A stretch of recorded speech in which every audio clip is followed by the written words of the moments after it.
Salah satu bencana yang sering terjadi di Indonesia akan kami bahas dalam video kali ini, yaitu bencana gempa bumi dari kelompok 2 epidemiologi bencana. Kelompok kami terdiri dari 4 anggota, yaitu Baro Rohisna dengan NIM 75, lalu Azarin Raisa dengan NIM 43, Zafira Marifta dengan NIM 65, dan Balkis Karismanayu NIM 105. Gempa bumi merupakan peristiwa berguncangnya bumi yang disebabkan oleh tumbukan antar lempeng bumi, aktivitas patahan, dan aktivitas gunung berapi. Maka dari itu, gempa bumi dibedakan menjadi dua, yaitu ada gempa bumi tektonik dan gempa bumi vulkanik. Kejadian bencana gempa bumi umumnya memiliki karakteristik seperti: pertama, tidak ada tanda-tanda peringatan kejadian, karena biasanya kejadian gempa bumi tidak terdeteksi sebelum kejadian. Yang kedua, onset kejadian tiba-tiba dan tidak berlangsung lama, namun memiliki potensi terjadi gempa bumi susulan. Lalu, dampak bencananya diakibatkan oleh patahan dan kerusakan yang terjadi umumnya adalah kerusakan struktur bangunan dan infrastruktur. Selain itu, karakteristik permasalahan yang biasa terjadi akibat bencana gempa bumi adalah: yang pertama, memerlukan evakuasi dan tindakan medis segera. Karena kebanyakan yang dialami korban gempa bumi adalah luka-luka terbuka maupun cedera, serta korban yang tertimbun reruntuhan. Lalu yang kedua, ada masalah kesehatan yang paling sering terjadi pasca gempa bumi adalah trauma. Lalu ada sulitnya akses dan mobilisasi karena banyaknya kerusakan bangunan dan infrastruktur. Menurut Undang-Undang Nomor 24 Tahun 2007 tentang Penanggulangan Bencana, pengertian bencana adalah peristiwa atau rangkaian peristiwa yang mengancam dan mengganggu kehidupan dan penghidupan masyarakat yang disebabkan baik oleh faktor alam dan atau faktor non-alam maupun faktor manusia, sehingga mengakibatkan timbulnya korban jiwa manusia, kerusakan lingkungan, kerugian harta benda, dan dampak psikologis. Bencana tidak hanya menimbulkan korban meninggal dan luka, serta rusaknya berbagai fasilitas kesehatan, tetapi juga berdampak pada permasalahan kesehatan masyarakat, seperti munculnya berbagai penyakit pasca gempa, fasilitas air bersih dan sanitasi lingkungan yang kurang baik, trauma kejiwaan, serta akses terhadap pelayanan kesehatan reproduksi perempuan dan pasangan. Yang pertama ada dampak fisik. Akibat dari gempa bumi yang pertama dan pasti terjadi adalah merasakan dampak fisik. Begitu banyak bangunan yang kemudian retak, roboh, hingga hancur, terutama pada wilayah yang terhitung dekat dengan pusat gempa. Selain untuk menyerang bangunan, dampak gempa bumi juga dapat mengakibatkan retaknya jalan atau tanah yang sebelumnya sudah saling rekat. Lalu yang kedua ada dampak sosial. Terjadinya gempa bumi dapat memberikan dampak sosial bagi masyarakat. Dalam hal ini, dampak gempa bumi yang berupa kehidupan sosial seperti kemiskinan, kelaparan, serta warga yang sakit, baik dari penyakit atau luka yang diakibatkan oleh runtuhan. Selain itu, pada gempa bumi dengan skala besar juga akan mengganggu sistem ekonomi serta sistem politik. Maka dari itu, jika terjadi gempa bumi, seringkali ekonomi pada suatu wilayah akan sangat sulit untuk tumbuh. Hal ini karena infrastruktur pada daerah terdampak gempa bumi sudah hancur sehingga harus direnovasi terlebih dahulu. Lalu yang ketiga ada korban jiwa. Terjadinya gempa bumi bisa dibilang besarnya tidak menentu. Ada yang sangat besar hingga merobohkan beberapa rumah, dan ada juga yang hanya lewat saja, sehingga tidak menimbulkan kerusakan. Bukan hanya kerusakan tempat tinggal saja, tetapi dampak gempa bumi lainnya dapat menimbulkan korban jiwa. Jika sudah ada korban jiwa, maka pastinya akan ada kesedihan yang mendalam bagi keluarga yang ditinggalkan. Lalu yang keempat, yang tidak dapat dipisahkan selanjutnya adalah masalah kesehatan. Dampak gempa bumi lainnya adalah wabah penyakit yang dapat terjadi karena lingkungan sekitar masih sangat kotor. Selain itu, penyakit ini juga dapat timbul karena saluran air yang mungkin rusak, sehingga sanitasi menjadi buruk, serta susah mendapat air bersih. Timbulnya masalah kesehatan antara lain berawal dari kurangnya air bersih yang berakibat pada buruknya kebersihan diri. Buruknya sanitasi lingkungan yang merupakan awal dari perkembangbiakan beberapa jenis penyakit menular. Selain itu, terjadinya gempa bumi dapat mengakibatkan korban luka berjatuhan dan penyakit yang timbul karena kebersihan tempat pengungsian tidak dijaga dengan baik.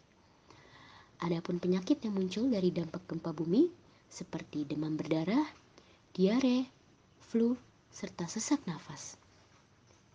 Persediaan pangan yang tidak mencukupi juga merupakan awal dari proses terjadinya penurunan derajat kesehatan yang dalam jangka panjang akan mempengaruhi secara langsung tingkat pemenuhan kebutuhan gizi korban bencana. Pengungsian tempat tinggal atau shelter yang ada sering tidak memenuhi syarat kesehatan sehingga secara langsung maupun tidak langsung dapat menurunkan daya tahan tubuh dan bila tidak segera ditanggulangi akan menimbulkan masalah di bidang kesehatan. Sementara itu, pemberian pelayanan kesehatan pada kondisi bencana sering menemui banyak kendala akibat rusaknya fasilitas kesehatan, tidak memadainya jumlah dan jenis obat serta alat kesehatan, lalu terbatasnya tenaga kesehatan dan dana operasional. Yang kelima ada trauma, yaitu bencana gempa bumi merupakan bencana yang tidak dapat dicegah dan terjadi secara tiba-tiba dan mengejutkan, serta tidak dapat diperkirakan secara akurat lokasi pusatnya, waktu terjadinya, dan kekuatannya secara tepat dan akurat. Namun, gempa bumi dapat diprediksi kisaran waktu yang memungkinkan untuk terjadi. Permasalahan kesehatan yang paling diakibatkan oleh gempa bumi adalah trauma, dan bencana ini memakan korban luka dan tewas yang cukup banyak, hingga menimbulkan trauma bagi beberapa orang, terlebih anak-anak. Lalu selanjutnya ada siklus gempa bumi. Ada 3 siklus gempa bumi, yaitu pra-bencana, tanggap darurat, dan pasca bencana. Pra-bencana terdiri dari 5 aspek, yaitu yang pertama pencegahan, yang kedua mitigasi, yang ketiga kesiapsiagaan, lalu yang keempat ada perencanaan siaga, lalu yang kelima ada perencanaan dini. Mulai dari mitigasi, ada langkah sebelum gempa terjadi. Yang pertama, mendirikan bangunan sesuai dengan aturan baku atau bangunan yang tahan dengan gempa. Lalu yang kedua, kenali lokasi bangunan tempat kita tinggal. Lalu ada tempatkan perabotan pada tempat yang proporsional. Lalu ada siapkan peralatan seperti senter, P3K, makanan instan, dan lainnya. Lalu periksa penggunaan listrik dan gas. Catat nomor telepon penting. Kenali jalur evakuasi dan ikuti kegiatan simulasi mitigasi bencana gempa. Lalu, langkah-langkah yang bisa dilakukan saat terjadi gempa yaitu tetap kendalikan diri dan tenang, hindari sesuatu yang kemungkinan akan roboh, dan kalau bisa ke tanah lapang. Lalu perhatikan tempat kita berdiri, apakah ada kemungkinan retakan tanah, lalu turun dari kendaraan dan jauhi pantai. Lalu selanjutnya ada langkah setelah gempa bumi terjadi. Yang pertama ada cepat keluar dari bangunan dan gunakan tangga biasa. Jangan lupa periksa sekitar kita dan jika ada yang terluka, lakukan pertolongan pertama. Yang kedua, hindari bangunan yang berpotensi roboh. Dalam tanggap darurat, akan dilakukan pengkajian secara cepat dan tepat terhadap lokasi kerusakan, kerugian, dan sumber daya. Lalu ada menentukan status keadaan darurat bencana oleh pemerintah, lalu penyelamatan dan evakuasi masyarakat terkena bencana, ada pemenuhan kebutuhan dasar seperti makanan, alas tidur, dan obat-obatan, lalu memberikan perlindungan terhadap kelompok rentan seperti anak-anak, wanita, ibu hamil, lansia, dan disabilitas, Lalu yang terakhir ada pemulihan dengan segera prasarana dan sarana vital seperti kantor pemerintah, tempat ibadah, puskesmas, dan lainnya. Selanjutnya, yang terakhir dalam siklus bencana gempa bumi ada pasca bencana, yang terdiri dari dua hal, yaitu rehabilitasi dan rekonstruksi. Rehabilitasi adalah perbaikan dan pemulihan semua aspek pelayanan publik atau masyarakat sampai tingkat yang memadai pada wilayah pasca bencana dengan sasaran utama untuk normalisasi atau berjalannya secara wajar semua aspek pemerintahan dan kehidupan masyarakat pada wilayah pasca bencana.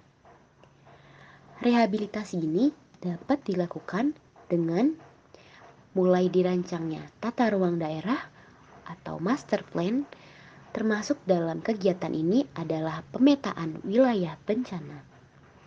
Lalu mulai menyusun sistem pengelolaan bencana yang menjadi bagian dari sistem pengelolaan lingkungan, pencarian dan penyiapan lahan untuk pemukiman tetap, relokasi korban dari tenda penampungan, mulai dilakukan perbaikan atau pembangunan rumah korban bencana, lalu yang terakhir mulai dilakukan perbaikan fisik fasilitas umum dalam jangka menengah. Selanjutnya, yang terakhir adalah rekonstruksi.